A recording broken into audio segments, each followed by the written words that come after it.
kitabu de babu dus dambugal sappo e ɗiɗa ɓangal no yewta en fi solatil witri fi julde witrire nden wa ahkamiha e ñawoje kon kon e mayre. wal nabda'u ana hiɗen fuɗɗade joni bil hadisi fi yewtugol an solatil witri fi nde ɗo julde witrire li ahammiyatihi fi waɗugol important mayre fi wonugol mayre muhimmo fi mawnugol mayre legoy fagad qila gomɗi wi'ama innahu no kayre witrire nden akadu tatawwi ko kayre ɓuri tentude e dendanagal julɗe nafila ɗen. wa dhahaba ba'dul ulama de sahi no yahi yoga e jomiraɓe gande no naɓi feere muɗum nden e faamu mum on ila wujubi faade waɗɗagol mayre wonde ko nde waɗɗinde kono haqiqa tan wona nde waɗɗinde dey wona nde farilla kono ko nde jeeyande ɓurde tentude e sunnaji ɗin. wa maktulifa woni e konko lutodira fi wujubihi fi waɗɗagol nde fa huwa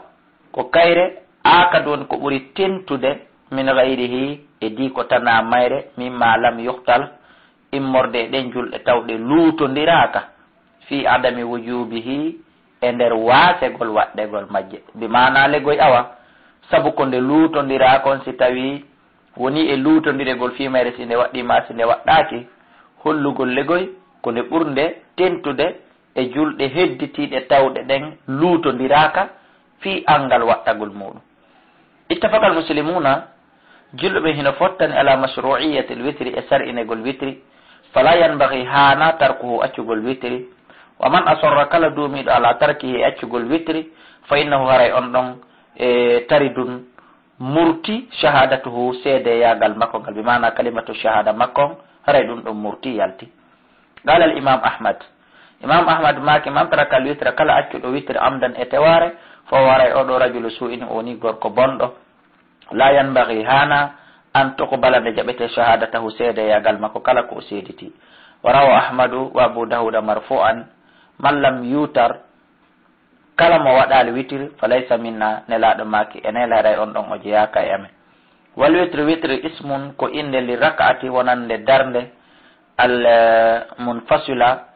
sendodirde nden amma qablaha e gayɗen darɗe adetiɗe nde. wali salasi o ko wiyete witri hino wodani ɗum wali salasin sabu waɗegol darɗe tati wali salasi raka'atin waɗugol darɗe tati wali hamsin waɗegol darɗe joyi wasabi e jeeɗiɗi wattisi e jeenayi wal ihda ashara e sappo e goo e sappo e tati e sappo e joyi e sappo e jeɗɗi ha yeeso ton. ida kanat silatke haadi raka'at ɗeɗo darɗe fo muttasilatun koɗe jokkodirɗe bi salamin wahidi wonde salminago wooto haray ɗum ɗo fop ɗeɗo sappo e goo fo ma jeɗɗi ma jeenayi fo ma tati fo haray ɗeɗo fop hino wi'e witiri. fa ida kanat silatke haadihi raka'at ɗeɗo noon darɗe bi salamayn ko sabu salminagoji ɗiɗi ko ɗiɗi salmina fa aktar ha ko ɓuri ɗum fal witru haray ko wiyete kon witri ɗon ismun ko inde li raka'atil munfasila nden darde sendodirde weddinde wahada kayre tun haray ɗon ko kayre tu wiyete witri haray hedditiɗɗen no wiye shafi'i. si tawi noon fop joyi fo ma jeenayi fo ma tati fop juula waɗa salminago woto on tigi tayyaki hakkude mum salmini haray ɗum ɗon fop joni no wiye witri. wa waqtul witri waqtu witri ɗende yabda hino fuɗɗo min baɗe salatul isha immorde ɓaawo julɗe geeƴe al akhirati sakkitoro on waqtu julɗe geeƴe sakkitoro. wa yastamiru kañum waqtu on o duumoɗon waqtu witiri on o duumoɗon ila tulu'il fajiri ha ka peeral fajiri. fa fi sahihayn wari ka bukhari ka muslim an aishata ko ƴettaneni aicha radiallahu anha ɗawata ɓe maaki min kulli layl immorde jemma on fop awtaga rasulullah sallallahu alaihi wasallam neraɗo allah on witiri e min awwali layli ɓe waɗi witiri ka arande jemma wano 20h wa awsatahu ɓe waɗi witiri ka hakku nder jemma wano 1h wa akhiruhu ɓe waɗi ka sakkitorde jemma kañum witiri on ɓe mana wano 4h 5h wa intaha hino lanna witruhu witiri maɓɓe ila sehri ha ka wendogo hiɓe waɗa witiri ha ka wendogo. wagad warada gomɗijo li ahadisa hadisaji kathira tan ɗuɗuɗe tadulluɗe no tindina ala anna jami al-layli wonde dendanangal jemma enele waqtul lil witri ko waqtu fiinde witrire illa ma qabla salatul isha sona kun jemma hum feƴƴu kun adi geeƴe ɗen juulede faman kana kala laatiɗo yasigo imo hooli min qiyamihi immoyagol makko fi akhiri layli ka sakkitorde jemma fa ta'khirul witri haray ɗon ko nettingol witri on ila akhiri layli ha ka sakkitorde jemma aftal haray ɗon ko ɗum ɓuri moƴƴude waman kana kala kadi le laatiɗo la yasigo hoolaki min qiyamihi immoyagol makko fi akhiri layli ka sakkitorde jemma fa innahu haray le enele on ɗon yutiri yo waɗ witri qabla an yanama ko adi o ɗanade bi hada ko sabu ɗum awsan nabiyu sallah sallam nelaɗo allah wasi fagadu rawa gomɗi fillike muslim min hadisi jabiri immode hadisi jabiri anin nabiyi sallallah alayhi wa sallam ko ƴetta e nelaɗo kaɓe maki ayyukum kala e moɗon haafa hulɗo allah yaquma wondo immoytako min akhiri leyli ka sakkitorde jemma fal yutiri haray e nele yo waɗ witri tumma al yarkudu refti o ɗano wa man wasika kala hooliɗo bi qiyamin wondo immoyto min al leyli jemma haray fal yutiri yo waɗu witri o min akhiri ka sakkitorde jemma fayna qira'ata akhiri layl sabu noon no jangin on ko sakkitorde jemma mashudatun ko seedondirteɗum wa dhalika afdal ko ɗum kadi ɓuri moƴƴude kon ɗum waɗi sinna ko seedondirteɗum malaikaɓe aynoɓe jemma ɓen e ñalorma ɓen ko ɗon ɓe lontodirta ɓeeɗa seedoto ɓeeɗa seedoto kon ɗum waɗi si wiya ko ɗum ɓuri moƴƴude ko ɓaka sakkitorde jemma haray allah subahana wa taala o jippoto ha ka sama hikkiɗo aduna on ɗo o yeeɓa juɗɗen ko hombotoroto o okkoram wa qallul witri ko ɓuri fanɗude witri rakatun ko darnde wotere wahidatun li wurudil ahadisi sabu jolgol ɗiyeɗo hadiseje be dhalika fi ɗum wa thubutihi e tabutugol ɗum an asharatin ga e sappo kadi min assahaba immorde sahaba radiallahu anhum yo allah on wele ɓe mi mana tabiti e jungo sahaba ɓen kadi witri kadi hino waɗe ha sappo ligol lakin al afdal koni ton ko ɓuri moƴƴude wal ahsana ko ɓuri laɓede an takuna ko nde witri o latto masbugatun hara ko adintinaɗo bi shafi'i waɗugol ɗiɗi taw noon si waɗa witrire nden ko ɗum ɓuri laɓede wa aktarul witri ko ɓuri ɗudde witri ihda asharata raka'a ko darɗe sappo e goho aw salasa asharata raka'a ma ɗum darɗe sappo e tati yusalliha ko ɗum woni o juula ɗe raka'atayni darɗe ɗiɗi tumma yusalli refti o juula raka'atan wahidatan darnde wotere yutiru biha o waɗira nden ɗon ko wiyete kon witiri li qawli aishata sabu mako nene aicha radiallahu anha kana laatiki rasulallah nelaɗo allah sallllahu alayhi wa sallam yusalli billeyli hiɓe juulayno jemma e hida asharata raka a darɗe sappo e goho yutiru minha ko ɗum woni ɓe fuujinira ɗe bi wahidatin